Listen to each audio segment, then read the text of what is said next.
Pag-aralan natin ang salita ng Diyos sa sermon na may titulong Ang Liwanag na Manggagaling sa Silangan. Prenopesiya ng Biblia na sa mga huling araw, dapat nating makilala ang Diyos na manggagaling sa silangan. Sa Revelation, nilarawan ni Apostol Juan ang Diyos bilang ang Espiritu at ang babaeng ikakasal. Bakit ang Espiritu at ang babaeng ikakasal ang liwanag na manggagaling sa silangan? Patungkol sa liwanag na ito, tignan natin ang 1 John chapter 1 verse 5.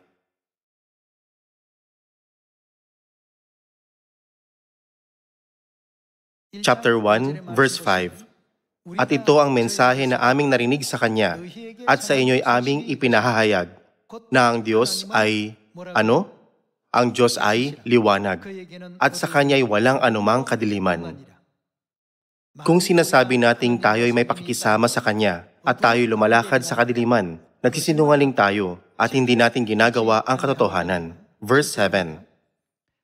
Ngunit kung tayo'y lumalakad sa liwanag, na tulad niya na nasa liwanag, may pakikisama tayo sa isa't isa.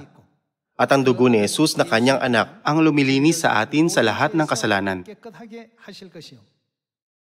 Sa 1 John chapter 1 verse 5, sino ang liwanag? Ang Diyos ay liwanag. Ngayon, lumipat tayo sa Isaiah chapter 9 verse 1. Gayunman, ay hindi magkakaroon ng kapanglawan sa Kanya na nasa pagkahapis. Nang unang panahon ay dinala Niya sa paghahamak ang mga lupain ng Zebulon at Naphtali. Ngunit sa huling panahon ay gagawin Niyang maluwalhati ang daang patungo sa dagat, ang lupain sa kabila ng Jordan, ang Galilea ng mga bansa. Ang bayan na lumakad sa kadiliman ay nakakita ng ng dakilang liwanag. Silang naninirahan sa lupain ng matinding kadiliman. Sa kanila sumikat ang liwanag. 700 taon bago dumating si Jesus sa lupa, prenopesiya ni Isaias na si Kristo ay manggagaling sa Galilea. Gagawin Niyang maluwalhati ang Galilea ng mga bansa. Silang naninirahan sa lupain ng matinding kadiliman. Sa kanila sumikat ang liwanag. Nang isinagawa ni Jesus ang Kanyang gawain ng Ebanghelyo sa Galilea, inilarawan ito ni Isaias bilang isang dakilang liwanag na sumisikat. Lumipat tayo sa chapter 9 verse 6. Sapagkat sa atin ay pinanganak ang isang bata, sa atin ay binigay ang isang anak na lalaki, at ang pamamahala ay maatang sa Kanyang balikat, at ang Kanyang pangalan ay tatawagin Kamanghamanghang Tagapayo, Makapangyarihang Diyos. Sino siya? Walang hanggang Ama. Sino lang ang maaaring tawagin ni Isaias na Ama? Tanging ang Diyos. Ang Diyos Amang Jehovah ay dumating sa lupang ito bilang isang bata, bilang isang anak na lalaki. Saan Niya isinagawa ang Kanyang gawain ng Ebanghelyo? Sa Galilea. Kung gayon, ang mga taong lumalakad sa kadiliman ay nakakita ng Nakakita sila ng isang dakilang liwanag. Ayon sa 1 John chapter 1 verse 5, sino ang liwanag? Ang Diyos ay liwanag. Dumating ang Diyos sa lupa at isinagawa ang Ebanghelyo. Itinataboy ang makamundong kaisipan, mga sekular na pag-iisip at mga maling katuruan. Pinalitan Niya ang mga ito ng mga katuruan ng langit. Hindi ba't ito ang dahilan kung bakit nagkaroon tayo ng pag-asa para sa langit, ng pagpapala na buhay na walang hanggan, at ng pananampalataya sa kaharian ng Diyos? Ang lahat ng katuroang ito ay pinahayag bilang nakakita sila ng dakilang liwanag. Tingnan natin ang John chapter 12. John chapter 12, verse 35. Kaya't sinabi sa kanila ni Jesus, ang ilaw ay kasama ninyo ng kaunti pang panahon. Kayo'y lumakad habang nasa inyo ang ilaw, upang huwag kayong abutin ng dilim. Ang lumalakad sa dilim ay hindi nalalaman kung saan siya tutungo. Samantalang nasa inyo ang ilaw, sumampalataya kayo. Saan tayo dapat na sumampalataya? Sa ilaw, upang kayo'y maging mga anak ng ilaw. Paano inilarawan ng Biblia ang panahon kung kailan nasa lupa si Jesus? Nasusulat, nasa inyo ang ilaw. Ginigising tayo ng Diyos na maging alerto habang nasa atin pa ang liwanag para hindi tayo abutan ng dilim. Si Jesus ay ipinanganak sa Laman, sa Bethlehem, at inirahan sa Galilea habang ipinangangaral ang katotohanan para sa kaligtasan ng sangkatauhan. Isinagawa ni Jesus ang gawain ng Ebanghelyo sa Galilea, kaya nakilala siya bilang si Jesus na taga-Galilea. Ang lahat ng ito ay nagpapakita na si Jesus ang siyang liwanag. Sinabi ni Jesus na habang siya ay nasa lupa, ang ilaw ay kasama nila. Lumipat tayo sa John chapter 1, verse 1. Patunayan natin na si Jesucristo ay ang Diyos na dumating sa lupa sa laman. Chapter 1, verse 1. Sa simula ay ang salita, at ang salita ay kasama ng Diyos, at ang salita ay Diyos. Sa simula ay kasama na siya ng Diyos.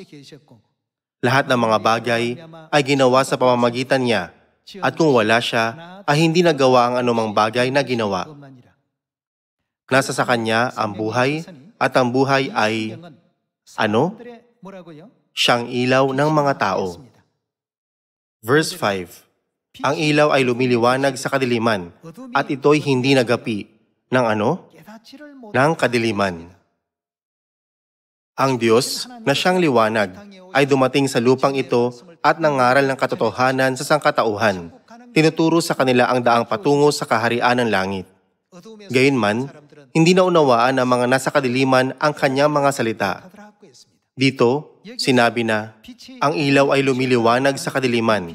Hindi ba't ang liwanag na ito ay si Kristo? Magpatuloy tayo sa verse 6. Mayroong isang tao na isinugo mula sa Diyos na ang pangalan ay Juan. Siya ay dumating bilang saksi upang magpatotoo tungkol sa ilaw. Hindi ba't dumating si Juan na tagapagbautismo bilang Elias upang magpatotoo tungkol kay Jesus? Sinabi ng Biblia na si Juan na tagapagbautismo ay dumating upang magpatotoo tungkol sa ilaw. Magpatuloy tayo sa verse 7. Siya ay dumating bilang saksi upang magpatotoo tungkol sa ilaw, upang sa pamamagitan niya'y, ano? Sumampalataya ang lahat. Dapat silang sumampalataya sa liwanag. Verse 8. Hindi siya ang ilaw, kundi dumating siya upang magpatotoo tungkol sa ilaw. Siya ang tunay na ilaw na tumatanglaw sa bawat dumarating sa sanlibutan. Siya noon ay nasa sanlibutan, at ang sanlibutan ay ginawa sa pamamagitan niya. Gayunmay, hindi siya nakilala ng sanlibutan. Siya ay naparito sa kanyang sariling tahanan, at siya hindi tinanggap ng kanyang sariling bayan. Subalit ang lahat ng tumanggap sa kanya, na sumasampalataya sa kanyang pangalan, ay kanyang pinagkalooban sila ng karapatan na maging mga anak ng Diyos, na ipinanganak hindi sa dugo o sa kalooban ng laman o sa kalooban ng tao, kundi ng Diyos. At naging tao ang salita. Sa chapter 1, verse 1, nasusulat na ang salita ay Diyos at naging tao ang Diyos, at tumahang kasama namin, at nakita namin ang kanyang kaluwalhatian. Kaluwalhatian gaya ng sa tanging anak ng Ama, puspos ng biyaya at katotohanan. Sino ang tinutukoy na tanging anak? Iyon ay si Jesus. Sa simula ay ang salita, at ang salita ay Diyos. Naging tao ang salita at tumahang kasama natin. Nakita natin ang kanyang kaluwalhatian at sino ito? Siya ay si Jesucristo, ang tanging anak. Patungkol kay Jesus, sinabi ng Apostol Juan sa John chapter 1 na si Jesus ang tunay na ilaw. Kung gayon, ano rin ang sinasabi sa atin ng 1 John chapter 1 verse 5 tungkol sa kung sino ang Diyos? Ang Diyos ay inilarawan bilang liwanag. Sa pamamagitan ng liwanag na ito, ano ang umaatras? Umaatras ang kadiliman. Tama ba o mali ang ating mga kilos? Totoo ba o hindi ang katotohanan sinusunod natin? Matutukoy lang natin ang pagkakaiba ng lahat ng ito kung ang Diyos na siyang liwanag ay nasa lupang ito. Pag ang Diyos ay kasama ng mga nakatanggap ng kanyang mga katuruan, magagawa nilang ipangaral ang liwanag na ito sa mundo ng kadiliman. Madadaig ba ang kadiliman sa pamamagitan ng anumang pisikal na kapangyarihan? Hindi. Kahit na ang taong may pinakamalakas na boses sa mundo ay sumigaw ng, "Lumayo ka," ang kadiliman ay hindi kailanman aatras. Kahit na magbigay kayo ng maraming salapi, ang kadiliman ay hindi aatras. Hindi ito aatras kahit na pagbantaan ito. Gayunman, ang pinakamaliit na liwanag ay nakapagtataboy ng kadiliman. Pag may liwanag, aatras ang kadiliman. Kung gayon, ang Diyos ay ano? Siya ang liwanag. Iisa lang ang paraan upang daigin ang lahat ng kadiliman sa mundo. Hindi ba't ito ay sa pamamagitan ng pagsikat ng liwanag na ito? Kaya sinabi sa atin ni Jesus na, "Maging mga saksi ko sa Samaria at hanggang sa kaduluduluhang bahagi ng lupa." At ginawa niya tayong mga anak ng liwanag, hindi ba? Gayunman, ang huling liwanag na manggagaling sa silangan ay hindi lang iisa, kundi dalawa. Tingnan natin ang Revelation chapter 22.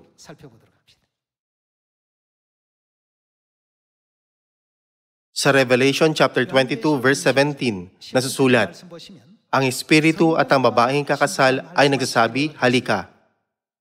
Ang Espiritu ay ang Diyos na nag-utos sa atin sa Matthew chapter 28 verse 19 na magbautismo sa pangalan ng Ama, ng Anak, at ng Espiritu Santo. Ang Ama, ang Anak, at ang Espiritu Santo ay iisa. Ang tatlong ito ay hindi magkakaiba. Ang Espiritu at ang babaeng kakasal ay nagsasabi, ang Diyos Ama at ang Diyos Ina na babaeng kakasal ng ating Ama ay nagsasabi, "Halika." At ang nakikinig ay magsabi, "Halika." At ang nauuhaw ay pumarito. Ang may ibig ay kumuha ng tubig ng buhay nang walang bayad. Ang Diyos na magbibigay liwanag sa madilim na mundong ito ay ang Espiritu at ang babaeng kakasal, ang Diyos Ama at Diyos Ina. Magkasama sila magpapakita para daigin ang mundo ng kadiliman at kanilang aakayin ng kanilang mga anak sa liwanag. Dahil dito, hindi ba tinatawag tayo ng Diyos na mga anak ng liwanag at mga anak ng araw? Ito ang dahilan kung bakit kinapupuotan ni Satanas ang liwanag na ito. Kaya sinisira niya ang kaluwalhatian ng ating Ama at Ina. Lumipat tayo sa 2 Corinthians chapter 4, verse 4. 2 Corinthians chapter 4, verse 4. Sa kanilang kalagayan, binulag ng Diyos ng sanlibutang ito. Ang Diyos ng panahong ito ay ang dyablo. Tama? Ano ang ginawa niya? Binulag ng Diyos ng sanlibutang ito ang pag-iisip ng mga hindi mananampalataya upang wag nilang makita ang liwanag ng Ebanghelyo ng kaluwalhatian ni Kristo na siyang larawan ng Diyos, sapagkat hindi namin ipinangaral ang aming sarili, kundi si Kristo Jesus bilang Panginoon at kami ay inyong mga lingkod dahil kay Kristo. Sapagkat ang Diyos ang nagsabi, "Magningning ang ilaw sa kadiliman," na siyang, tumatanglaw sa aming mga puso, sa puso ng lahat, upang magbigay liwanag sa pagkakilala sa kaluwalhatian ng Diyos sa mukha ni Hesukristo. Kaya, dapat nating maunawaan lahat ang malalim na katotohanan ito. May mga hindi nakakakilala sa bagong pangalan. Hindi nila alam kung bakit tayo dapat na manalangin sa bagong pangalan at kung bakit tayo dapat na magbigay papuri sa bagong pangalan at kung bakit ang bagong pangalan ang siyang pangalan ng tagapagligtas sa panahon ng Espiritu Santo. Ang mga hindi pa nakakita sa liwanag ay lubhang naguguluhan. Ito ay dahil binulag ng Diyos ng sanlibutang ito ang kanilang mga pag-iisip. Ang mga nakagawian at makamundong kaalaman ng mga tao ay tumatakip sa liwanag ng pagkakilala sa kaluwalhatian ng Diyos. 2,000 taong nakalilipas nang dumating si Jesus sa lupa.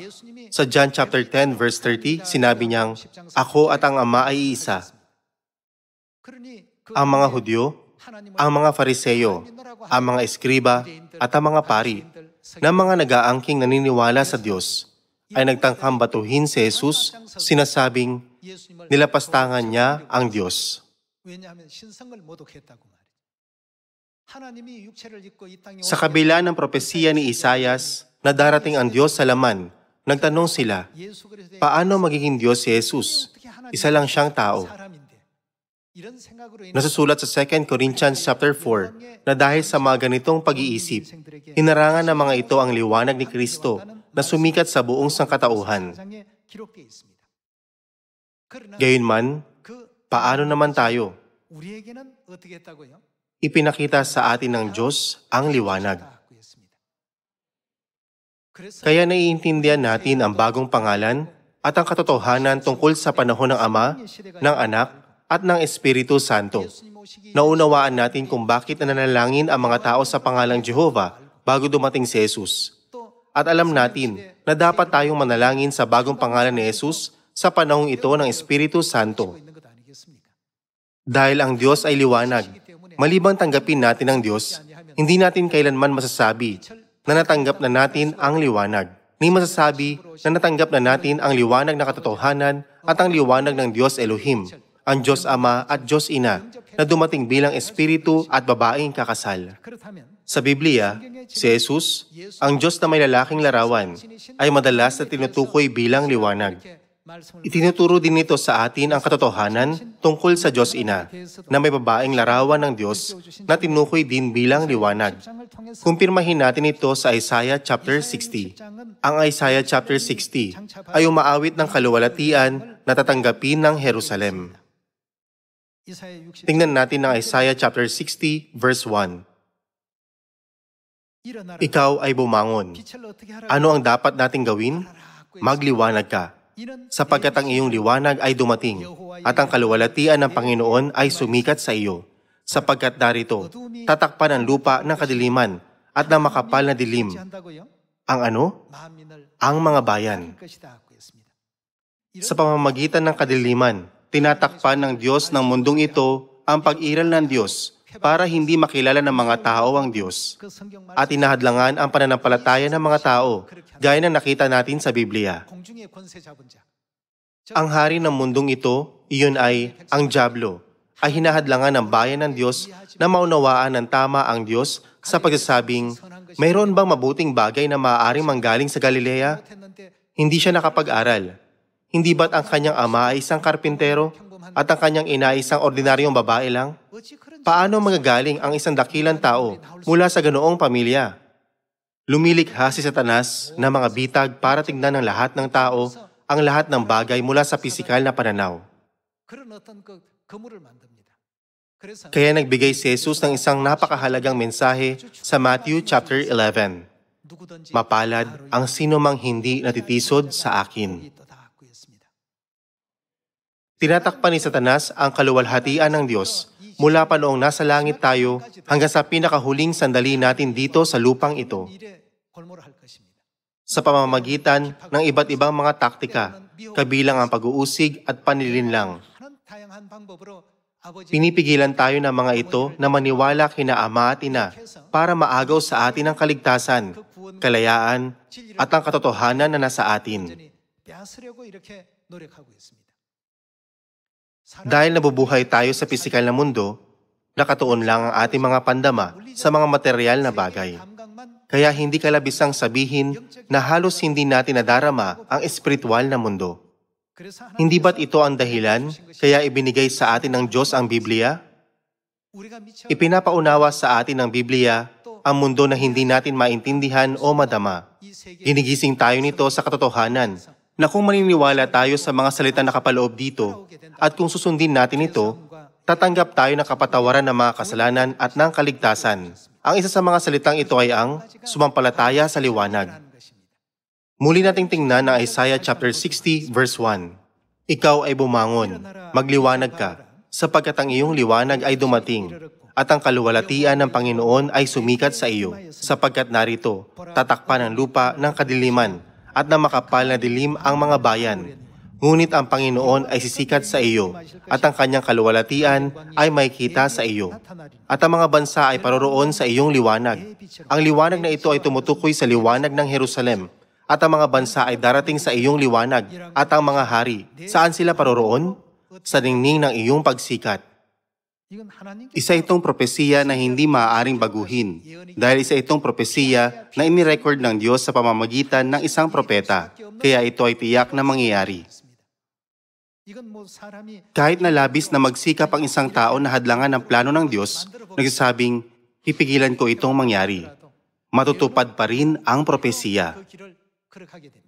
Magpatuloy tayo sa verse 4. Imulat mo ang iyong mata sa palibot, at ikaw ay tumingin. Silang lahat ay nagtitipon, sila'y pumaroon sa iyo. Ang mga bansa ay paroroon sa liwanag ng Jerusalem, at ang mga hari sa ningning ng kanyang pagsikat.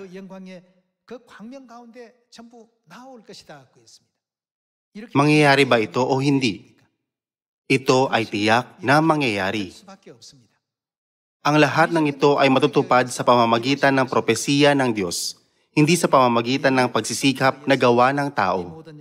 Magpatuloy tayo sa verse 4. Imulat mo ang iyong mata sa palibot, at ikaw ay tumingin. Silang lahat ay nagtitipon. Sila'y pumaroon sa iyo. Ang iyong mga anak na lalaki ay magmumula sa malayo, at ang iyong mga anak na babae ay kakalungin. Kung magkagayon, ikaw ay makakakita at maliliwanagan, at ang iyong puso ay manginginig sa tuwa at magagalak, sapagkat ang kasaganaan ng dagat ay dadalhin sa iyo, ang kayamanan ng mga bansa ay darating sa iyo.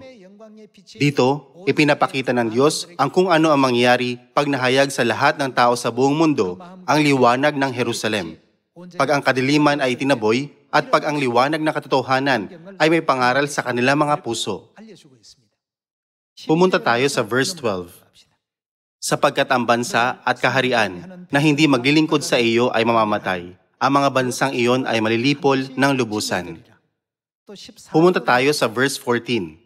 At ang mga anak nila na umapi sa iyo ay paroroong nakayuko sa iyo, at silang lahat na humamak sa iyo ay yuyukod sa talampakan ng mga paa mo, at tatawagin kanilang ang lungsod ng Panginoon, ang Zion ng banal ng Israel.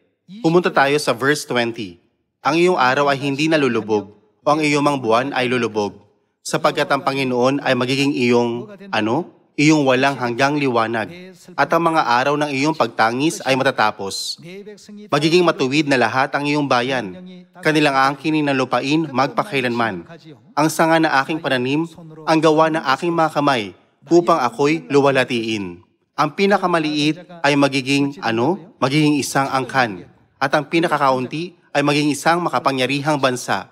Ako ang Panginoon. Ito ay mabilis kong gagawin sa kapanahunan nito. Kailan ito mangyayari? Pag ang kaluwalhatian ng Jerusalem ay nahayag sa lahat ng tao. Tingnan din natin ang chapter 49. Isaiah chapter 49 verse 17. Ang iyong mga tagapagtayo ay magmamadali, at ang sumisira at ang nagwawasak sa iyo ay lalayo. Imulat mo ang iyong mga mata sa palibot, at tingnan mo, silang lahat ay nagtitipon. Ano ang ginagawa nila? Nagtitipon sila at sila'y lumalapit sa iyo. Habang ako'y nabubuhay, sabi ng Panginoon, silang lahat ay isusuot mo na gaya ng panggayak, gaya ng ginagawa ng babaeng ikakasal. Bibigisan mo silang lahat. Sapagkat ang iyong mga sira at mga gibang dako at ang iyong lupaing nawasak, tiyak na ngayon, ikaw ay magiging totoong napakakipot para sa iyong mga mamamayan, at silang lumamon sa iyo ay mapapalayo. Verse 20. Ang mga anak na ipinanganak sa panahon ng inyong kapanglawan ay magsasabi pa sa iyong pandinig, ang lugar ay napakakipot para sa akin. Bigyan mo ako ng lugar na aking matitirahan. Kung magkagayoy, sasabihin mo sa iyong puso, sino nagsilang ng mga ito sa akin? Ako'y namanglaw at walang anak, itinapon at palaboy-laboy. Ngunit sino nagpalaki sa mga ito? Narito, ako'y naiwang mag-isa. Saan nagmula ang mga ito? Verse 22. Ganito ang sabi ng Panginoong Diyos, itataas ko ang aking kamay sa mga bansa, at itatayo ko ang aking watawat sa mga bayan, at ilalagay nila ang inyong mga anak na lalaki sa kanilang sinapupunan, at ang inyong mga anak na babae sa kanilang mga balikat ay ipapasan. At mga hari ang magiging iyong mga tagapag-alaga, at ang kanilang mga reyna ay siyang mag-aaruga. Sila yuyukod sa iyo na ang kanilang mga mukha ay nakatungo sa lupa at hihimurin ang alabok ng inyong mga paa. At iyong makikilala na ako ang Panginoon. Ang mga naghihintay sa akin ay hindi mapapahiya. Ang lahat ng propesiyang ito sa Isaiah chapter 60 at 49 ay mga mangyayari pag ang kaluwalhatian ng Jerusalem ay nahayag sa buong mundo. Ngayon, tignan natin kung sino ang tinutukoy na Jerusalem sa Galatians chapter 4 verse 26.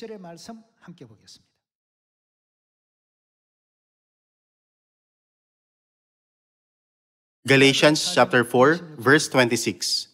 Ngunit ang Jerusalem na nasa itaas ay ano? Malaya na siyang ating ano? Ating ina. Siya ba ang ating pisikal na ina na nagbigay sa atin ng pisikal na buhay? Siya ay nasa itaas. Siya ang makalangit na Jerusalem. Siya ang ating espiritual na ina. Mayroon tayong Diyos Ama, pero sino pa ang mayroon tayo? Mayroon din tayong Diyos Ina. Hindi ba't nakarecord sa Genesis chapter 1 na ang Diyos Ama at Diyos Ina ang siyang lumikha ng sangkatauhan at ng lahat ng bagay sa mundo? Sila ang Espiritu at ang babaeng kakasal sa Revelation chapter 22 verse 17. Isinisikat nila ang kanilang liwanag sa buong sangkatauhan. Ano ang sinasabi nila sa lahat ng tao? Sino mang nagnanais na pumunta sa langit at makatanggap ng kapatawaran ng mga kasalanan, kanino sila dapat na lumapit? Hali kayo sa espiritu at sa babaeng ikakasal. Sa kasalukuyan, may di mabilang na simbahan. Anong simbahan ang tumatawag sa sangkatauhan na lumapit sa Diyos Ama at Diyos Ina? Iyon ay ang Church of God na kinabibilangan natin. Ang Diyos ng mundong ito ay hinahadlangan tayo na maniwala sa katotohanan ng Church of God. Pero sa pamamagitan ng mga salita sa Galatians chapter 4, Revelation chapter 22, Genesis chapter 1 at 11, at Isaiah chapter 6, alam natin na may kasama tayo. Sino kaya iyon? Alam natin na mayroon tayong Diyos Ina. Kailangan nating ihayag ang liwanag ng Diyos Ama sa buong mundo. Pero paano naman ang liwanag ng Diyos Ina? Dapat natin itong ipaalam sa lahat ng tao. Mga kapatid, ang liwanag ay hindi dapat na nakatago. Saan sinabi ni Jesus na dapat na ilagay ang liwanag upang madaig ang kadiliman? Sinabihan niya ba tayo na itago ito sa ilalim ng mangkok? Sinabi niya sa atin na ilagay ito sa ibabaw ng talagang patungan para makita ng lahat ang liwanag.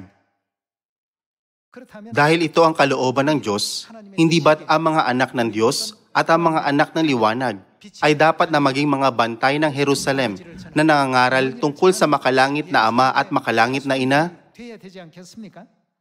Tingnan natin ang tagpong iyon. Lumipat tayo sa Isaiah chapter 62 verse 6.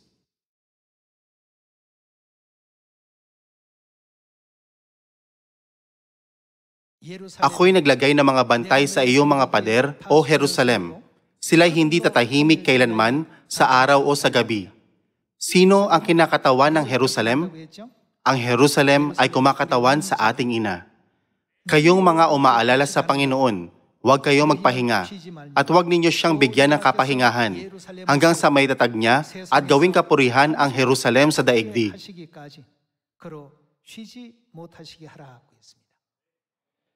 Ito ang kalooban ng Diyos. Tatanggap siya ng papuri sa mundo, at ang mga taong lumalakad sa kadiliman ay lalapit sa Kanya sa paghahanap sa katotohanan ng Diyos. Ang mga barkong naglalayag sa gabi ay nadarama na malapit na sila sa pampang pag nakakita sila ng liwanag mula sa parola. Pag napakadilim, mahirap sabihin kung nasaan ang silangan at kanluran. Hindi nila alam kung nasaan sila. Gayunman, ang liwanag na nanggagaling sa parola ang nagbibigay sa kanila ng palatandaan. Kahit na malayo ang liwanag, kung maabot ko ito, makakarating ako sa pampang. Ang Diyos ang siyang liwanag na manggagaling sa silangan. Gaya ng nasusulat sa Revelation chapter 22 verse 17, ang nauuhaw ay dapat na pumunta sa espiritu at sa babaeng kakasal. Ito ang pinaikling daang tungo sa walang hanggang kaharian ng langit. Bilang mga bantay sa mga pader ng Jerusalem, dapat nating laksan ang ating mga tinig at ipaalam ang liwanag sa ating mga kapitbahay, mga pamilya at mga kakilala upang ang liwanag ni na Ama at Ina ay mahayag sa buong Samaria at hanggang sa kaduluduluhang bahagi ng lupa. Hinihiling ko na maging mga anak kayo ng liwanag at mga anak ng araw na nagpapahayag sa Diyos Ama at Diyos Ina na liwanag.